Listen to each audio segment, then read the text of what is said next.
Welcome to our Vermont Mushroom Odyssey. Here in an old stagecoach stop of the 19th century, an up-to-date Vermont restaurant resides within reach of its marvelous Green Mountain history and its habitat of fauna and flora. Hi, I'm Linda, and this is Ted. I'm Ted. And we're here at Hemingway's restaurant in Killington, Vermont, where every year we have an annual mushroom forage. Right around this time of year, beautiful September. We're 3 days from the harvest moon.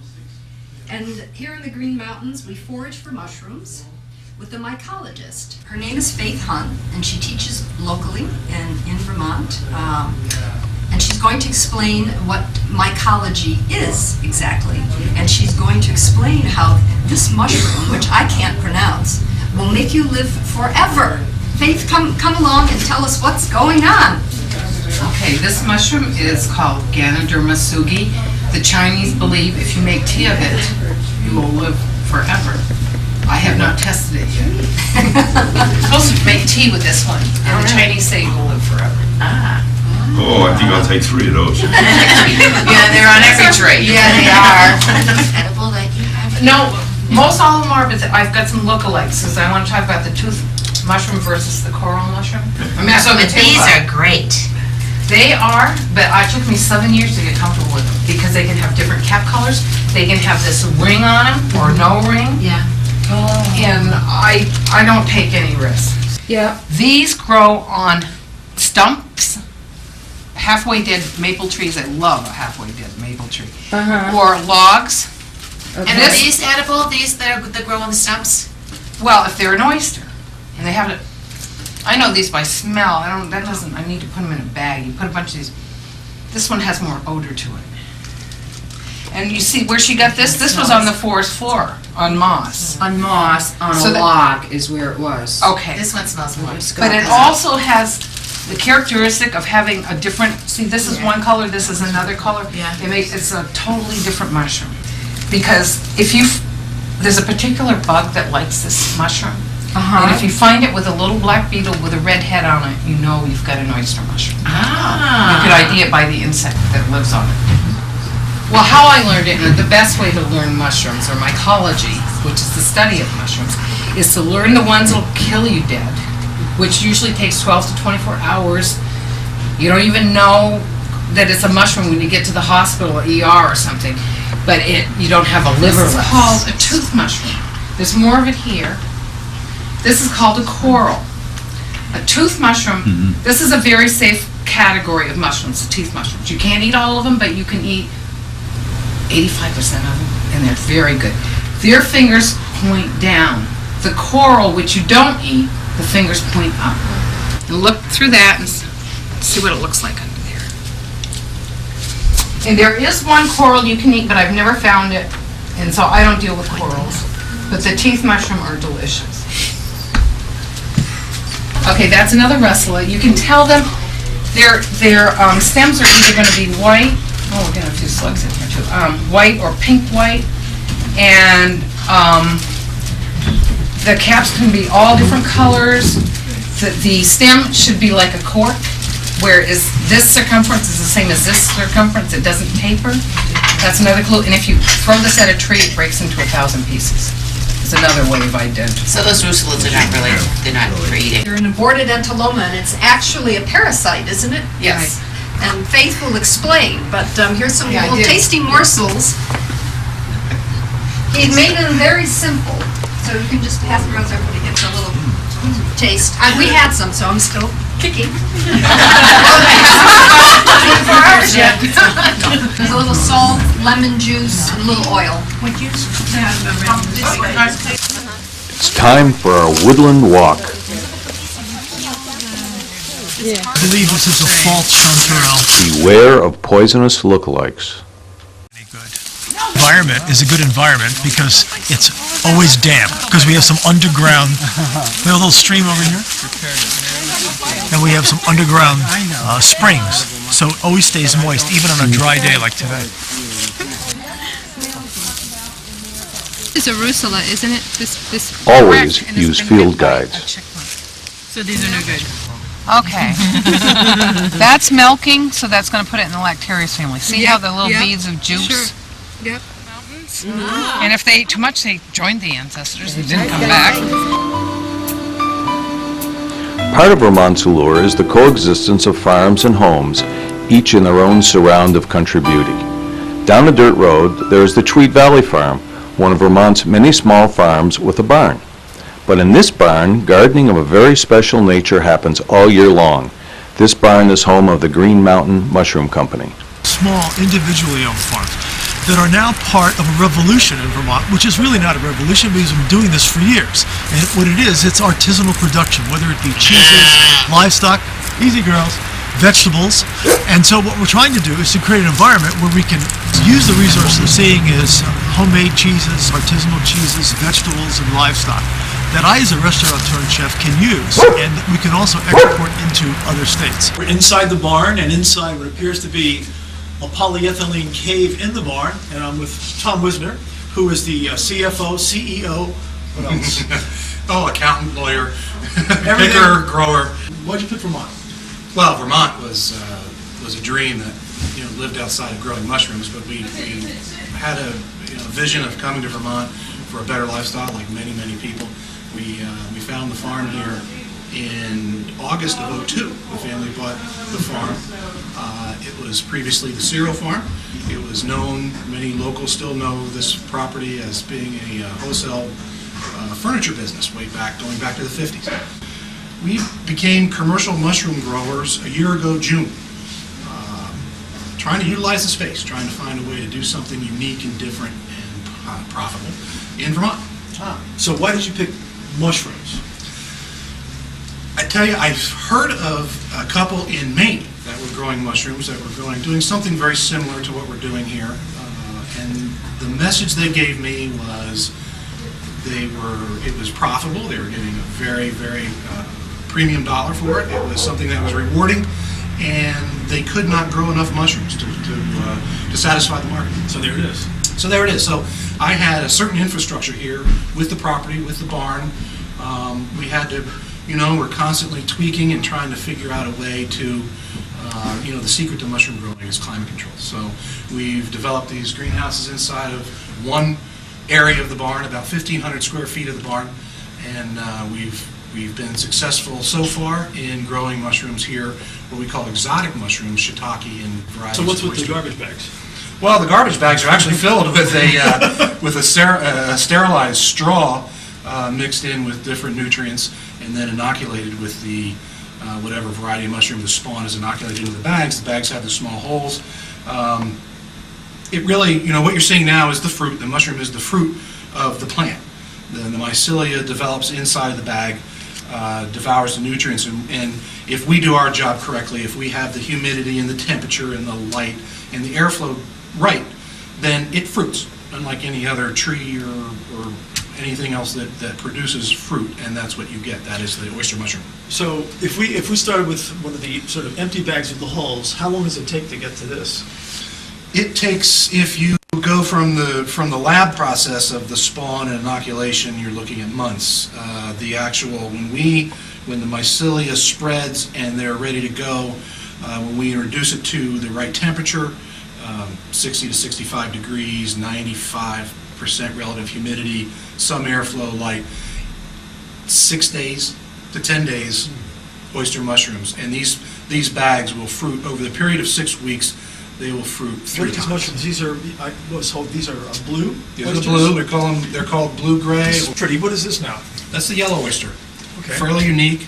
Something that we've really tried to introduce into the region. The chefs love it. Yeah, it's gorgeous. Yeah, the color, when you cook it quickly, it holds that color. It has a citrony flavor. It's something just a little different. The oyster mushrooms, are there other varietals that you're going to be growing or are growing currently? We currently grow shiitake. Unlike the oyster mushrooms, the shiitakes are growing more on, it's a log, you would almost call it a football-like log that's more of a grain substrate that they grow out of. Why buy these? I mean, I buy them from you because I'm a restaurateur, but where can the average person buy these if they need to buy them? As far as growing them themselves or no, growing them? Buying the mushroom. Buying my Who wants mushrooms? to grow them? I mean, that's your job. These mushrooms, probably the best in Vermont, I would say most, if not all, of the food co-ops, the natural food co-ops are carrying my mushrooms.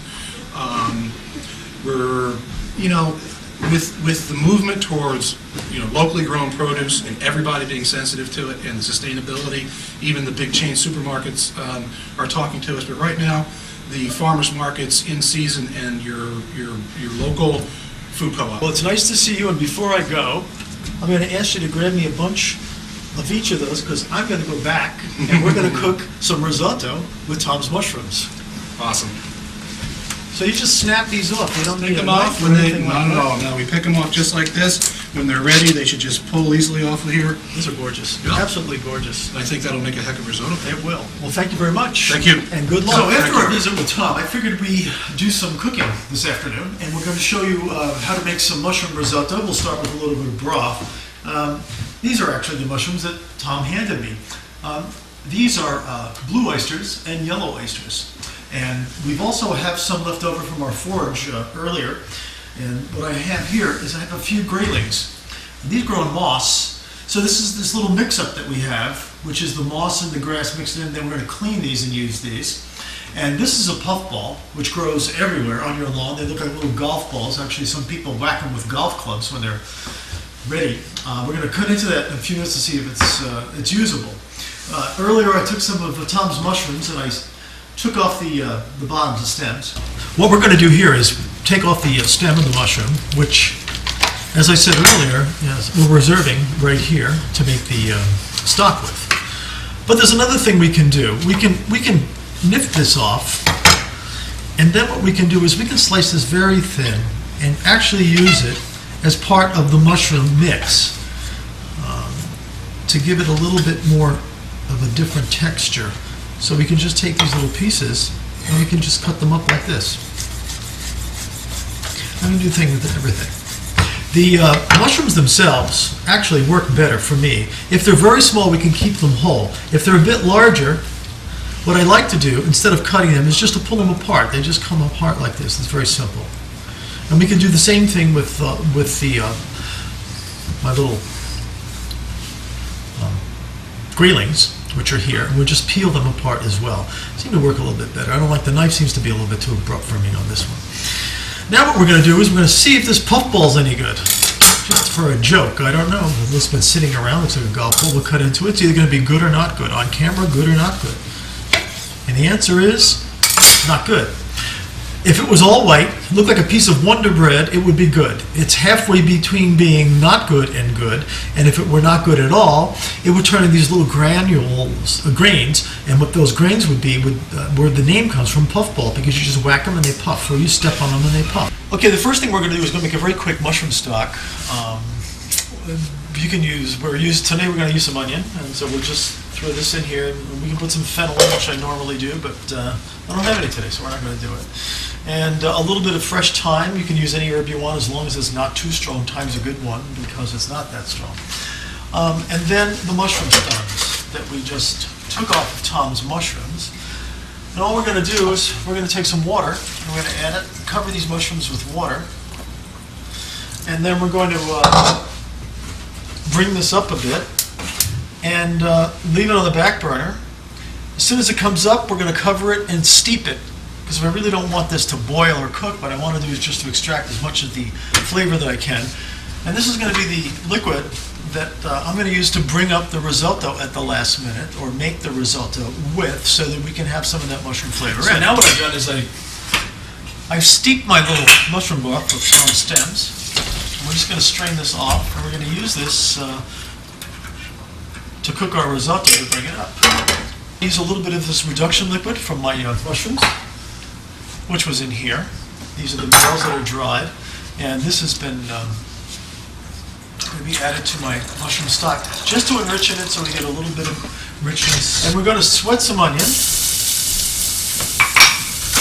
And we'll put a few garlic cloves in here. We're not making too much today, so we'll just put 2. Make sure you count the garlic cloves, because you want to take them out at the end. So if you put in 2, you can take out 2. So we're going to lower this and make it a little sweat. We don't want to caramelize the onions. We just want to get them a little translucent.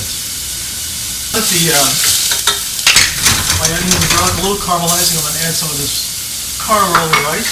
It's going to be kept warm, our steeping liquid. And we're going to add this to the rice in small amounts.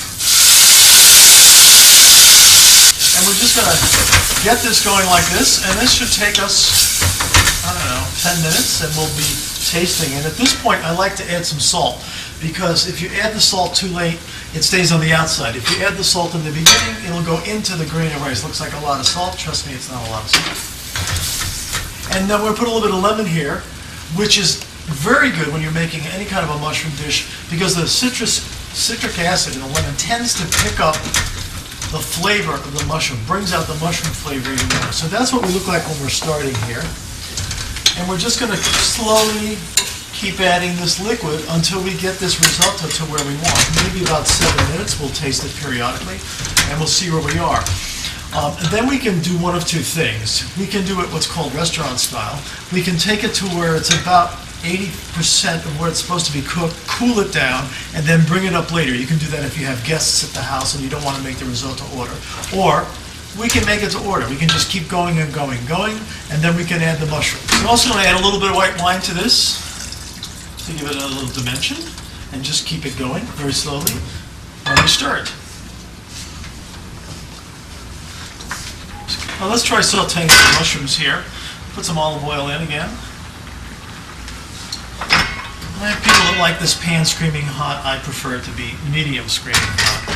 I don't want to caramelize the mushroom very much. So we're just going to add some of Tom's mushrooms, and then some of the graylings that we ended up picking early today. Stir that around. And then we have these dried morels that we've rehydrated, and we're going to add those. But we'll add those at the end since they really don't have to cook. So this is just going to get tossed around. Okay, you can stop. Okay, these are looking good. We have a little bit of color, but we're not burning anything at this point, which is nice. You can really smell that coming up off the pan. The big thing about getting mushrooms from Tom is that he's 10 miles from the restaurant, so we get them every day. There's nothing better than a fresh mushroom. Kind of like corn. You don't want to eat corn that's been sitting in your refrigerator for 2 weeks. You want to eat corn that's picked that day. At this point, we're going to add these because the morels have already been rehydrated, so they don't need to cook very much, and they're going to come up a little bit in the risotto.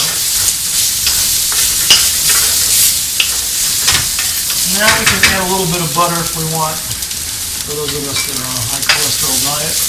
But keep it low. You don't want to burn the butter.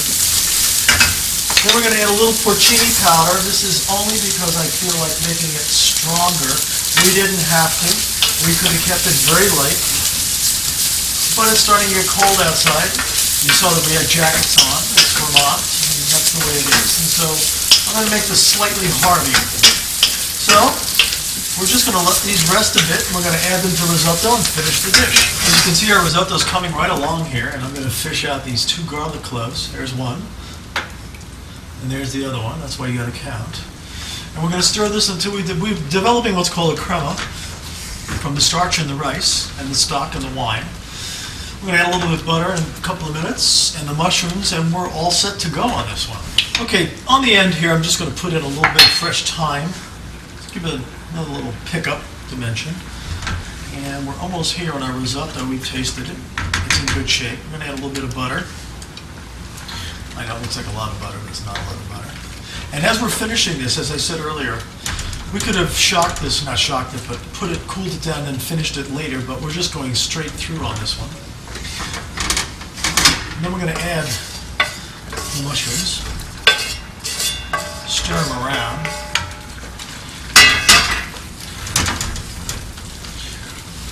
Then we're going to wait for this to cook down a little bit more so that what looks to be broth almost turns into a sauce, which it really is technically a sauce. We're going to taste for final seasonings. Maybe we need a little bit of salt, maybe a little squeeze of lemon. And then we're going to plate up, and there you go. Nice fall mushroom risotto. What better way to spend a Vermont day? No.